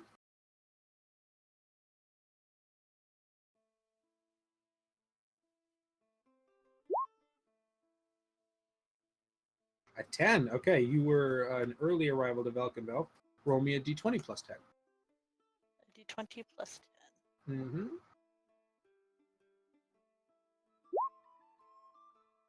Credit. Oh, damn, so close. Okay, you have discovered something rather valuable. A single hand crossbow bolt coated with drow poison. You have managed to steal that at one point in your stay here and have secreted it away. Where have you been keeping that? It's best not to ask. So now, Kyle, don't roll yet. You and I will have a talk. Okay. So, Sin, if you could roll me a d10 now. Yes. Hold 1 second. I'm actually okay. Cool. Picture is up in bio, by the way. Oh, thank you.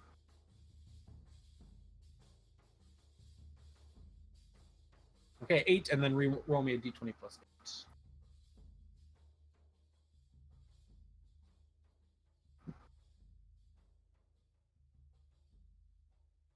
8. Okay, a 12. You have discovered a 5-foot-long strand of silk rope. So is this days we've been there? The D10 is number of days you've been at Velkenveld specifically. Okay. And then the roll is to determine basically how lucky you've gotten and things you can find. Okay. Mm-hmm.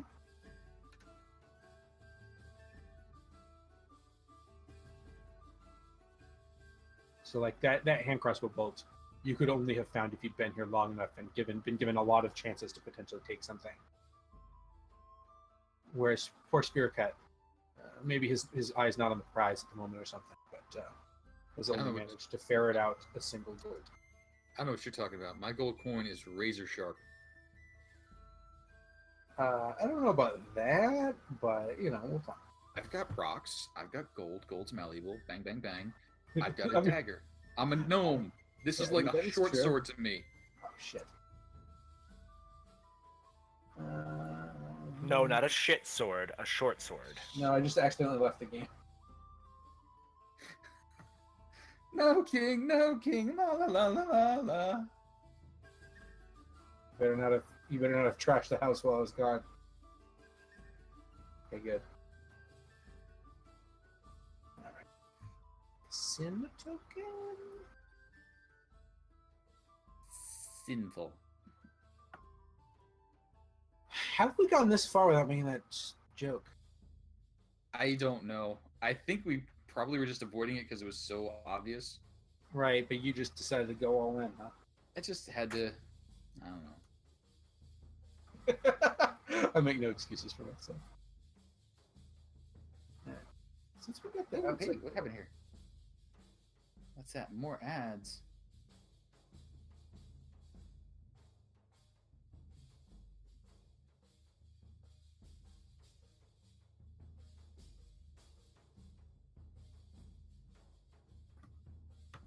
We're gonna try actually.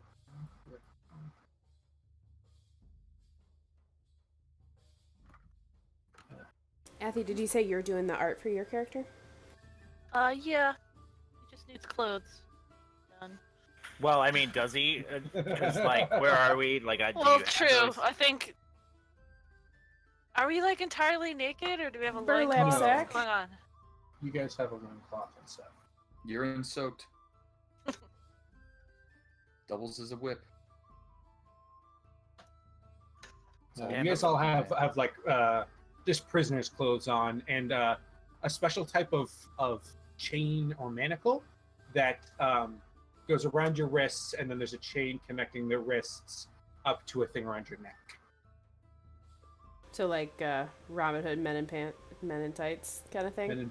Men in Pants. Pants. Well, pants, tights, whatever. Yes, like Robin Hood Men in Pants. I thought they were tight tights.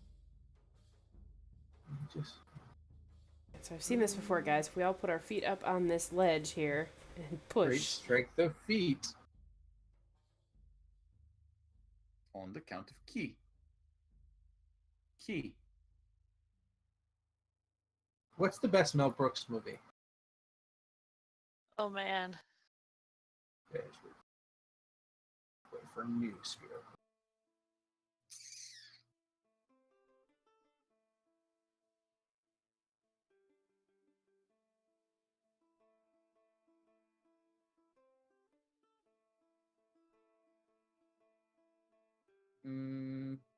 Probably History of the World. Yeah, I was gonna say. It was pretty good. Pretty good. Yeah, I'm surprised you're a fan of any of these. What were you, -1 when most of these came out? Yeah, unlike MySpace, Mel Brooks's films are timeless. Excuse you.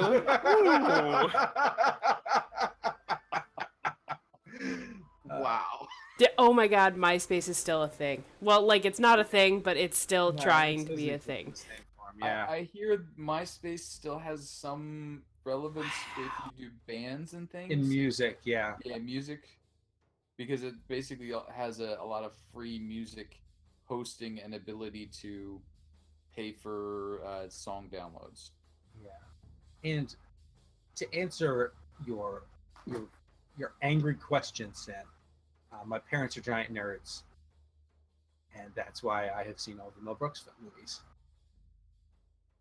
I think I came into consciousness as a sapient being when I watched the Death Star explode for the first time. That's like my earliest memory as a person. The Death Star I think exploded? ever. Yeah, it's my first time watching Star Wars when I was like 4. I think Sean is 3 years older than my daughter. How old's your daughter? 21. So yes, correct. Yep. Awesome. It's okay, Casey. Just go make another peach schnapps drink. It's fine. Yeah. Drink heavily on that one. Yeah, but not. It's okay, Casey.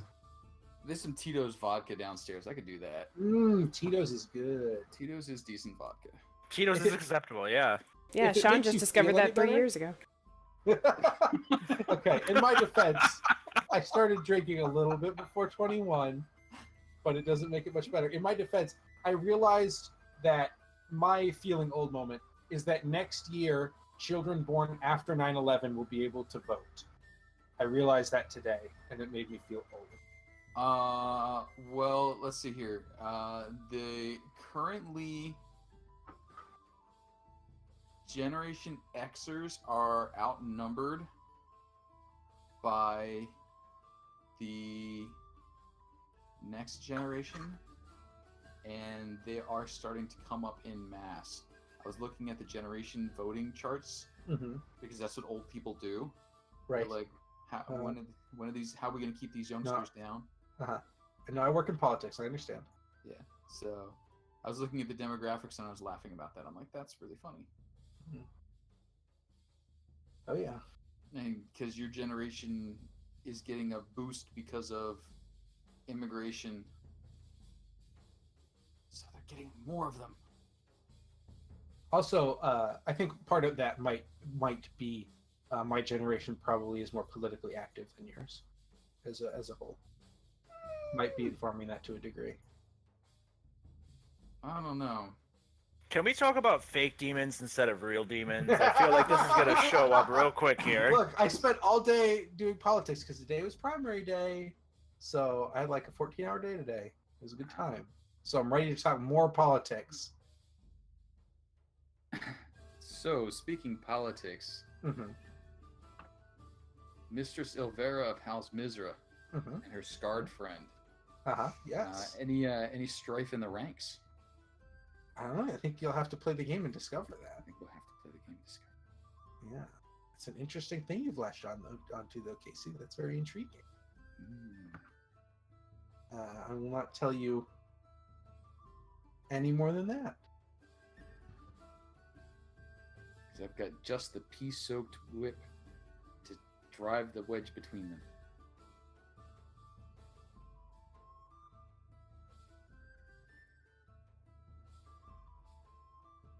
Oh, it's going to be so hard not to convert to a bard.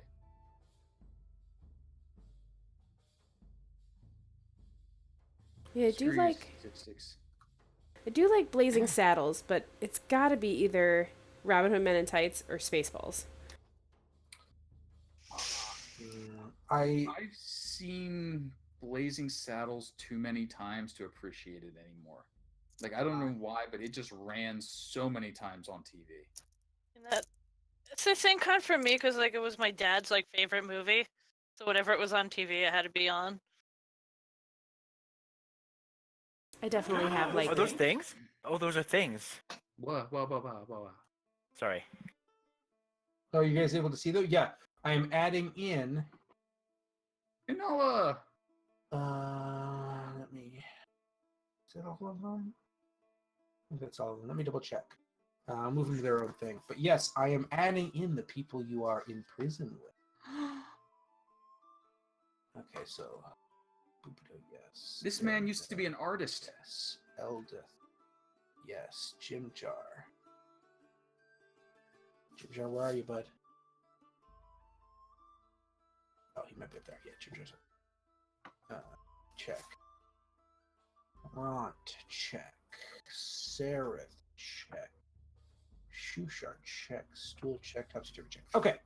So, you guys should all be able to see at least the pictures for the people you are in prison with.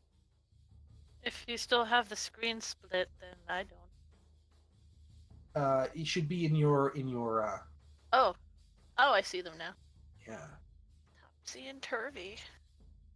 Yes, I'll give you a quick rundown now. I will go over more on game day, but just so you guys have a little bit of context.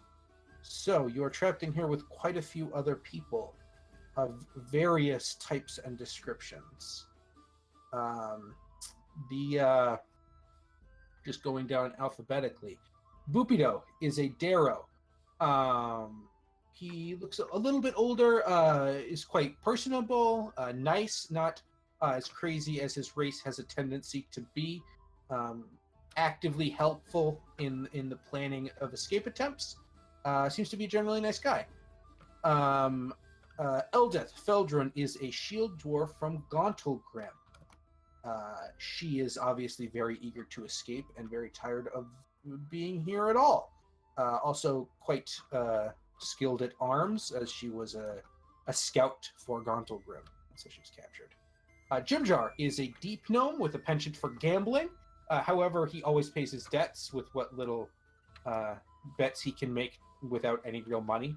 But every little thing that happens, like he'll bet that the guards beat you guys twice instead of only once today. Or he'll bet you that the Quaggoth pens will be above average in terms of dirtiness when you go to clean them today. Just bets about everything, but he's generally nice and he seems to know what he's doing. Nice guy. Prince Darendil is a Quaggoth who only speaks in Elvish and claims that he is the prince of an elven kingdom who was polymorphed and brought down. So he can only speak Elvish, and he speaks quite well, as you would expect from someone of his stature. Ront is an orc. Ront is angry and kind of mean and kind of brutish. He often bullies weaker members of your little prison gang. But he is also an orc, so he would be generally useful in a fight. Sereth is interesting because Sereth is a drow. The only drow here, present company excluded. Because it is claimed, as the guards love to remind you guys, that Sereth killed his superior officer. And that is why he is here. Sereth has never spoken to this about you. He generally keeps to himself. He's not mean, but he doesn't really talk. I will skip Shushar, go to Stool, because Stool is here because Sereth took him. Sereth apparently stole Stool from a Myconid parade at some point, or a Myconid scout party or something, away from his home at Neverlight Grove, and brought him with him as a pet. And then when Sereth got imprisoned, so did Stool. Shushar is a Kuotoa. Kuotoa are a race of fish people in the Underdark. He is also rather unusual for his kind in that he is very well spoken, very calm, very sort of guru-esque. His people are renowned for being really rather crazy, and he tries to strive to stay above all that. He is also, however, a pacifist, so how much help he'll be in escape attempt is questionable. But he doesn't seem to be crazy, and he seems to be nice, and like he's got a good head on his shoulders. Topsy and Turvy I will deal with together because they are twins. Topsy is female, and Turvy is male. Topsy, they are both deep gnomes. They are kind of quiet about where they came from. Turvy especially is quiet because Turvy never really speaks. Turvy grunts and makes noises and mumbles, and Topsy is always able to seem to translate them. Topsy is the one who speaks most of the time, or really all of the time, for the pair of them. And they were captured somewhere outside of Blingdenstone, and they're obviously eager to leave, but they're fairly young. They're like early adolescents, basically. And those are your friends, for what little use they are, or potential use they are, in your prison at Velkenvelv. We'll see how many make it out. There are rumors of a perfect 100% version of Out of the Abyss in which none of the NPCs die. I have not seen it, though. Also, no saves coming, so if you fail, you just gotta live with it.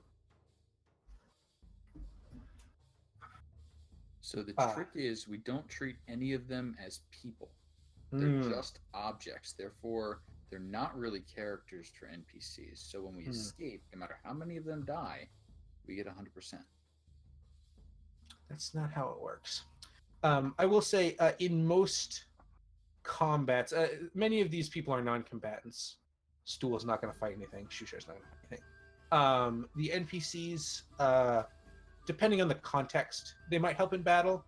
And generally speaking, I'll allow you guys to bring an NPC with you if you're going up and doing things. But we'll try to keep it so that the NPCs are like those of them who can fight, defend the non-combatants, while you guys go off and do the dangerous things. And you can bring someone with you that you think might be useful. But we'll try to limit it.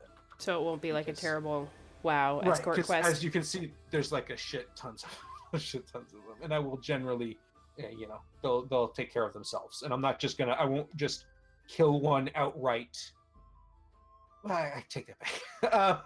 I won't kill one if they're not. I won't just create a situation where one just dies and there's nothing you can do about it. I'm not just going to randomly kill them. I guess would be a good way to. Yeah, he'll have us roll dice for that. Where some of them will die, probably, definitely. But as you're walking over, Jimjar doubles over. It appears to be appendicitis. Does anyone know how to perform an emergency appendectomy? Yes, but yeah. And also I reserve the right to kill beloved NPCs to prove a point at any time. Obviously, as the PM. Yeah, unfortunately, you guys have never really beloved an NPC, so I don't have that threat. You guys you meet an NPC, you're like, I hate them. I'm like, okay. See, you have a bit of a harder time because Strahd is everywhere is shitty, and it seems like everyone is shitty. I will say I would be upset if Buttercup got killed, I think. I'm gonna say. Yeah, I was gonna say Buttercup's got the lock so far. No, innkeeper lady. Danica. Danica. Yeah. I would be upset if Danica died for sure. Okay. Actually, no, I take that back. Oh, Casey, you never heard that. I would not be upset if Danica died. I couldn't care less. 60 NPCs in, we finally find one he connects with. Yeah. It's the one that hooks him up with. It's the one that delivers booze, yeah. But I mean, also Danica seems reasonable and rational. More Just genuine wants to than... try to do Nice. good things. Right. Even if I don't necessarily agree with what we might end up discovering here at the old winery, I'm hoping, knock on wood, that she is not sacrificing people to demons to improve her wine or anything. So, well, you've been in the basement, and so far all you found was That's true. boss that you really didn't like. That's just true. Her only crime is using angry mold, so can't really fault her for that one. Angry mold. Was it angry? Was it angry until it got blown up? I mean, yeah. Well, it was supposed to stay. It was clever. It was supposed to stay in the wall and keep everything closed. It wasn't Yeah. their fault that like creepy druids got in there and made a mess. Hmm. Yeah, It's like when exactly. the kids get into your household cleansers and create bombs. Right. It's like if your kid gets into your refrigerator and takes all the freon out and then poisons your cat with it, it's not your refrigerator's fault. But like either way, things like that take time. It's like, what do they just stay holed up inside while a bunch of twig blights surrounded the building or something?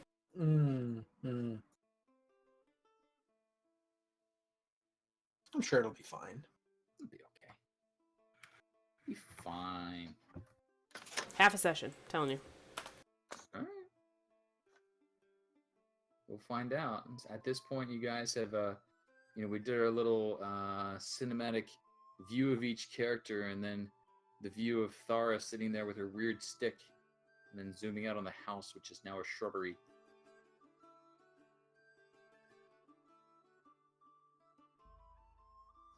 Oh, to answer the question that I posed earlier, my favorite Mel Brooks movie is Blazing Saddles. Okay. Followed by Young Frankenstein. Yeah, Frankenstein was good. I watched Blazing Saddles recently, and still made me laugh. All the time. It's a good movie.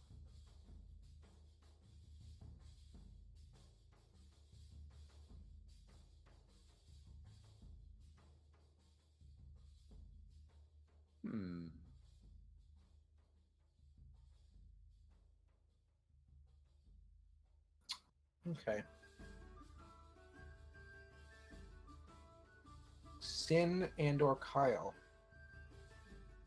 do you all have any questions, concerns, comments, thoughts, opinions, feelings? I have all of those things. Currently, none of Philosophical them are for this opinions. campaign. I see. Okay, interesting. Okay. I don't know, because I kind of feel like I'm done with the official portion of things. I mean, we can still stay and hang out, but I don't know. I don't have anything else to talk about today. Woo! Thanks.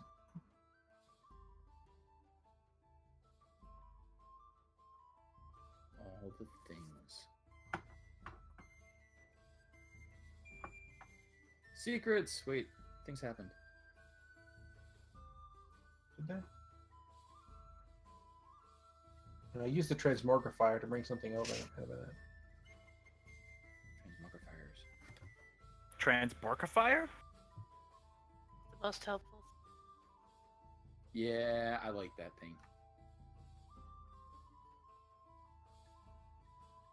Oh, finding a turtle picture is gonna be in the ass. Like, the only one I found is the one I used for Glumfellow. Like, that was it.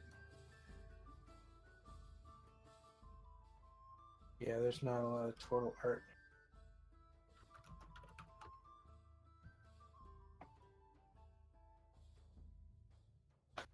You know what? There's actually more now than there was before.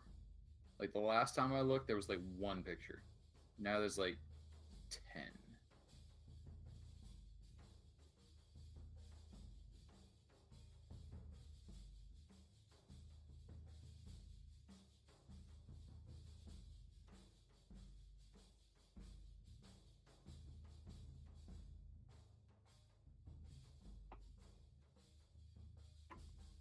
Gondar! You're not a turtle.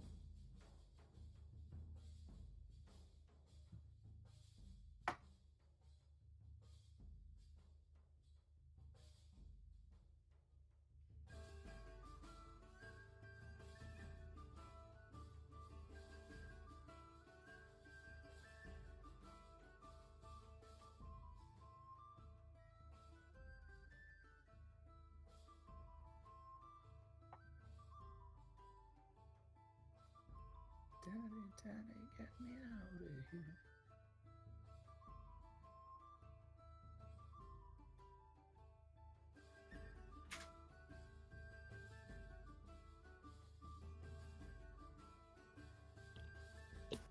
Dun, dun,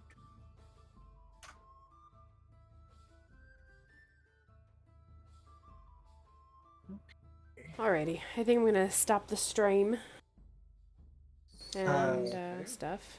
So, thanks for joining us. Thank you. Thank you.